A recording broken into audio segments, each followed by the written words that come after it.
Welcome, dear students. Welcome to this chapter. Today, we are going to learn about the surface chemistry, where this chapter also comes under physical chemistry. And here we are going to discuss those phenomena which occur only at the surface. As the name says, surface chemistry. So here we will be dealing only with those phenomena which occur at the surface or interface of any substance. The interface or the surface is generally represented by separating the bulk phase by a hyphen or a slash. For example, the interface between a solid and a gas may be represented by solid gas or solid slash gas. Means क्या बोला है कि अगर मान लो मैं एक solid और एक गैस के इंटरफेस की बात कर रहा हूँ, सॉलिड और गैस के इंटरफेस की बात कर रहा हूँ, तो मैं क्या करूँगा, इनके बीच में एक स्लैश दे दूंगा। इस स्लैश का मतलब है कि सॉलिड और गैस को सेपरेट करने वाली जो परत है, ये केवल उसी परत के ऊपर की बात हो रही है इस चैप्टर में। We are going to talk about only that part, surface chemistry, मतलब only which relies on the surface of something, only on the surface, it does not occur in the bulk, मतलब अंदर नहीं होगा, केवल surface पे, only on the outer layer. So let's begin. So the first thing is the definition of that absorption. Now what is absorption? तो आज तक आप लोगों ने केवल एब्जॉर्प्शन के बारे में सुना है, एड्सॉर्प्शन नहीं सुना। एब्जॉर्प्शन का मतलब है कोई भी ऐसा चीज जो अंदर की तरफ हो। So let's begin with absorption. See, absorption का मतलब है the accumulation of molecular species at the surface rather than in the bulk of a solid और liquid is termed as absorption. अब मान लो एक एग्जांपल के लिए मैंने क्या किया, एक बीकर लिया, उस बीकर में मान लो मैंने पानी लिया, ठीक है। अब उसके बाद अगर उसमें मैं सॉल्ट ऐड करता हूँ, if I am adding salt crystals to it, तो क्या होगा कि वो सॉल्ट क्रिस्टल तो अंदर जा करके कंप्लीटली मतलब वो हो जाएंगे, डिजॉल्व हो जाएंगे। सो उस फेनोमेनन को हम कहते हैं एब्जॉर्प्शन। एब्जॉर्प्शन, ठीक है। अब एड्सॉर्प्शन को अगर समझना है तो मान लो एक बीकर पानी है, उस बीकर के पानी में इंक डाल दिया मैंने, suppose I have added ink to it. अब उसके बाद क्या करूँ, मैं एक चौक का टुकड़ा लेकर के उसमें डिप कर दिया, I have dipped a piece of chalk in it. Then what you will see is that the outer layer of the chalk will turn blue, लेकिन अंदर वाला सफेद ही रहेगा। तो यहाँ पर क्या हो रहा है, that the ink is getting accumulated only on the surface of the chalk. So this phenomenon is known as adsorption. और भी अगर प्रिसाइज एग्जांपल देना चाहो एब्जॉर्प्शन का, तो मान लो कि इसी पानी के बीकर में तुमने एक स्पंज ला करके डाल दिया, तो स्पंज क्या होगा, वो तो पूरी तरह से भीग जाएगा, पानी स्पंज के अंदर भी चला जाएगा पूरा, तो वो कहलाता है एब्जॉर्प्शन। देखो अगला definition, the molecular species or substance which concentrates or accumulates at the surface is termed as adsorbate, and the material on the surface of which the adsorption takes place is called adsorbent. अब यहाँ पे adsorbate क्या है और adsorbent क्या है? तो adsorbent का मतलब होता है वो चीजें जो, एड्सॉर्बेंट का मतलब है यहाँ पर, जैसे ये एड्सॉर्बेंट की हम बात करें तो एड्सॉर्बेंट यहाँ पर देखो हमने एग्जांपल लिया था, सपोज ये बीकर है जिसमें हमने इंक वाला पानी लिया था और इसके अंदर मैंने चॉक डाल दिया। अब चॉक के ऊपर what happened on the chalk, we have this blue colour is on the chalk, means on the surface of the chalk, and inside it is white. So the substance which is getting accumulated, अब कौन सा substance accumulate हो रहा है यहाँ पर, ये ink वाला पानी आकर के इस चॉक के ऊपर लग रहा है, तो इसको हम कहेंगे adsorbate. So here the ink water is known as adsorbate, ठीक है। एंड किसके ऊपर आकर के लग रहा है, चॉक के ऊपर, so the chalk is known as a adsorbent. इसको हम एड्सोर्बेंट को हम चॉक, मतलब जो चॉक है वो हमारा एड्सोर्बेंट कहलाएगा। तो हियर एड्सॉर्प्शन और एब्जॉर्प्शन का एक बार अगर फिर से डेफिनेशन देखें तो adsorption means the accumulation of molecular species at the surface rather than in the bulk of a solid or liquid, and वो molecular species or substance which concentrates or accumulates on the surface is termed as adsorbate, and the material on the surface of which the adsorption takes place is called adsorbent। जैसे यहाँ पर बहुत ही common सा मतलब समझने वाला example है, which is chalk and ink water, chalk and ink water, या फिर blue water कह सकते हो, chalk and ink water, where chalk is your adsorbent and ink water is your adsorbate. This is known as your adsorbate. So now moving on to the next slide. ये देखो यहाँ पर एक चीज example यहाँ पे अच्छे से दिखाया गया एक GIF के द्वारा। सपोज ये देखो यहाँ पर क्या था, ये जो if you can see it clearly the image, क्या हो रहा है, ये देखो पहले पानी जो है वो नीला था, उसके बाद क्या किया, उसमें एक चॉक मतलब वो डाला हुआ है, चारकोल डाला हुआ है। अब धीरे धीरे देखो वो रेड इंक जितना था वो इस चारकोल के ऊपर सोख लिया गया। देखो ये केवल सरफेस पे हुआ है। अब ये कोयला जो डाला गया, जो चारकोल डाला गया, वो अंदर से लाल नहीं होगा, उसका जो केवल बाहरी सरफेस है that is only becoming red, अंदर वाला काला का काला ही है।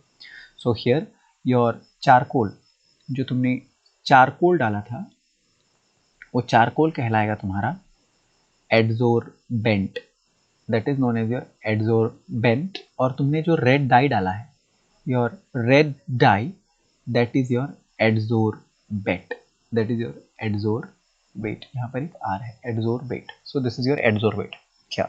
सो वंस अगेन सेम चीज है वहां पर कि एडजोर्बेंट और एडजोर्बेट में क्या फर्क है। एडजोर्बेंट वो है जिसके ऊपर जाके लगेगा और एडजोर्बेट है जो जा करके लगेगा। ओके, नेक्स्ट लेट्स सी। ये देखिए एड्सॉर्प्शन और एब्जॉर्प्शन का फर्क। ये देखो ये केवल ऊपर की तरफ हो रहा है, see this are occurring only at the surface, और ये नीचे वाला जो है ये बल्क पोर्शन है, this is your bulk portion. तो जो ये अंदर की तरफ आ रहा है उसको हम कहेंगे absorption, that is your absorption. और जो ऊपर की तरफ हो रहा है केवल सरफेस पे हो रहा है that is your adsorption. So this is your difference between adsorption and adsorption, जहां पर एड्सॉर्प्शन जो है this occurs only at the surface, whereas absorption occurs in the bulk। मतलब एब्जॉर्प्शन जो है वो बल्क में होगा अंदर की तरफ, और एड्सॉर्प्शन जो है वो केवल सरफेस की तरफ होकर के रह जाएगा। अब एक एक करके देखते हैं इन सबको। जैसे एक एग्जांपल देखो क्या दिया है। If a gas like oxygen, hydrogen, carbon monoxide, chlorine, NH3 means ammonia, या फिर सल्फर डाइऑक्साइड को एक बंद वेसल में लिया गया, सपोज एक बंद वेसल में एयरटाइट कंटेनर में अगर इस तरह से करके लिया गया, ये सभी गैसेस फॉर्म में लिए गए हैं। So we know that gases have their own pressure, gases they have their own pressure. So now if they are taken in a closed vessel and some powdered charcoal is added to that vessel, what happens that जैसे जैसे समय बढ़ेगा देखा जाता है कि उसका जो प्रेशर है the pressure becomes less. Why it becomes less? Because जो गैसेस मॉलिक्यूल्स हैं वो धीरे धीरे धीरे धीरे उस चारकोल के ऊपर आकर के जमा हो रहे हैं। So when they are accumulating on the charcoal, the pressure of the gas inside the vessel is getting less. So this is an example of your adsorption, where charcoal is the adsorbate and your gaseous molecules are the adsorbent. ठीक है, अब next देखते हैं। Next is your in a solution of an organic dye, say methylene blue। मतलब ये different example है। जैसे दिया गया जब animal charcoal वहाँ पर डाला गया, when animal charcoal is added to the solution is well shaken, it is observed that the filtrate turns colored, the molecules of the dye thus accumulate on the surface of charcoal। मतलब यहाँ पर भी मिथेलिन blue में अगर charcoal डाल दिया गया तो धीरे धीरे देखा गया कि वो जो चारकोल था, चारकोल ने क्या किया, सारा रेड कलर जो है वो अपने ऊपर एड्सॉर्ब कर लिया। This is another example. फिर से एक एग्जांपल देखो, aqua solution of raw sugar का एग्जांपल दिया गया है, which is passed over beds of animal charcoal because becomes colourless. यहाँ पर भी वो कलरलेस हो जाता है। नेक्स्ट केस में air becomes dry in the presence of silica gel because water molecules gets adsorbed on the surface of the gel। Silica gel ये एक केमिकल का नाम है, this is the silica gel. इसके अंदर एक प्रॉपर्टी है कि एटमॉस्फेयर से जितना भी वाटर वेपर होता है ये सब अपने ऊपर एड्सॉर्ब कर सकता है। So it is used as a drying agent, इसको ड्राइंग एजेंट की तरह यूज करते हैं। नेक्स्ट एग्जांपल, अब जैसे जो एड्सॉर्प्शन हो रहा है मतलब कोई चीज आकर के लग रहा है, something is getting accumulated, so the reverse of adsorption is known as desorption. इसको कहते हैं desorption, this is known as desorption. जैसे कोई भी चीज अगर आकर के किसी के ऊपर लग रहा है, सरफेस पे लग रहा है, so that is known as adsorption, adsorption. और अगर कोई चीज ऊपर से निकल करके जा रहा है then that is known as your desorption, that is termed as desorption. Next let's see difference between adsorption और एब्सॉर्प्शन। इन दोनों के बीच में क्या डिफरेंस है, क्या फर्क है दोनों में, देखो।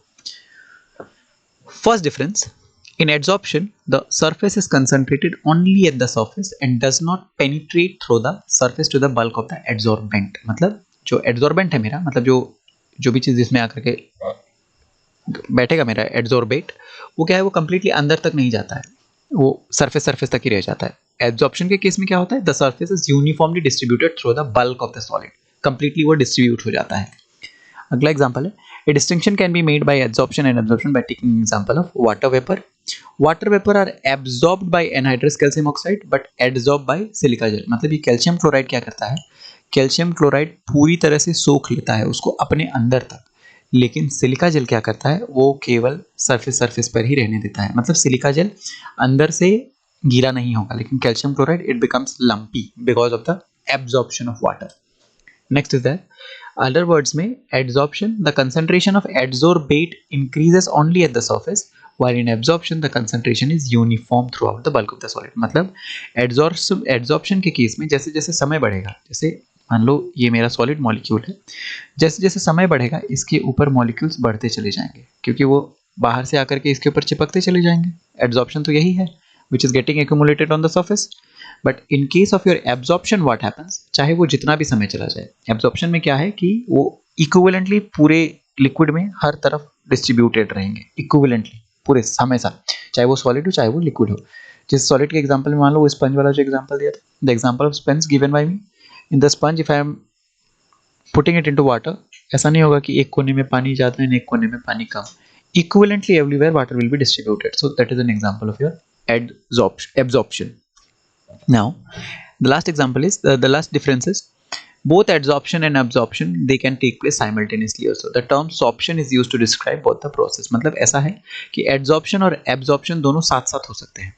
मतलब adsorption और absorption दोनों साथ साथ हो सकते हैं. तो जब साथ साथ होते हैं तो उस प्रोसेस को हम कहते हैं sorption. That is known as sorption. Now, mechanism of adsorption. अब ये adsorption काम किस तरह से करता है? देखो, adsorption it mainly arises due to the fact that surface particle of the adsorbent are not in the same environment as the particle inside the bulk. मतलब क्या बोला है? देखो, जैसे कोई एक सामान है, मान लो मैंने कोई भी एक चीज़ ले लिया, अब इसके अंदर के जो पार्टिकल्स हैं वो तो कम्प्लीटली इस तरह से करके इंटैक्ट, ठीक है. अब मान लो ये इसके अंदर के particle, the particles are arrange in this way. Now here also they are arrange in this way. अब जो सरफेस के ऊपर है उनको देखो, तो यहाँ पर देखो, अब if you can see here, see all of them are in the same environment. मतलब इसके ऊपर भी एक पार्टिकल है, इसके नीचे भी एक पार्टिकल, इसके ऊपर भी एक, इसके नीचे भी एक. But what about those which are present on above the layer? सबसे ऊपर वाले में देखो, ऊपर की तरफ से तो खाली है. It means what happens that they are not in the same environment. Particle which are on the top most layer, they are not in the same environment as these are which are in the bulk. So this is the reason why your adsorption occur. यहाँ देखो, inside the adsorbent all the forces acting between the particles are mutually balanced, but on the surface the particles are not surrounded by atoms or molecules of their kind on all sides. Hence they possess unbalanced or residual attractive forces. मतलब इनके ऊपर जो force होता है ऊपर वाले की तरफ, they are unbalanced.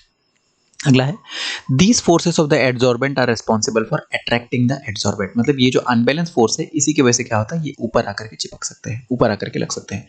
The extent of adsorption increases with the increase of surface area per unit mass. मतलब जितना ज़्यादा एरिया होगा, जैसे मान लो एक छोटा सा चारकोल लो, उसके ऊपर कम एड्सॉर्प्शन होगा. अगर बड़ा सा ले लो तो उसके ऊपर ज़्यादा होगा, क्योंकि because it has more surface area. So the adsorption it increases with the increase in surface area, and also it increases with the pressure. मतलब जितना ज़्यादा प्रेशर देंगे उतना ज़्यादा एड्सॉर्प्शन होगा. We will see this in adsorption isotherm.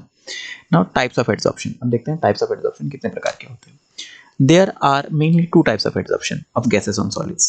If accumulation of gas on the surface of the solid occurs on weak account van der Waals forces, they are termed as physical adsorption or physisorption. मतलब अगर जो adsorption है वो weak है और van der Waals forces की वजह से हो रहा है, then that is known as your फिजिसॉर्प्शन. उसको हम फिजिसॉर्प्शन कहेंगे.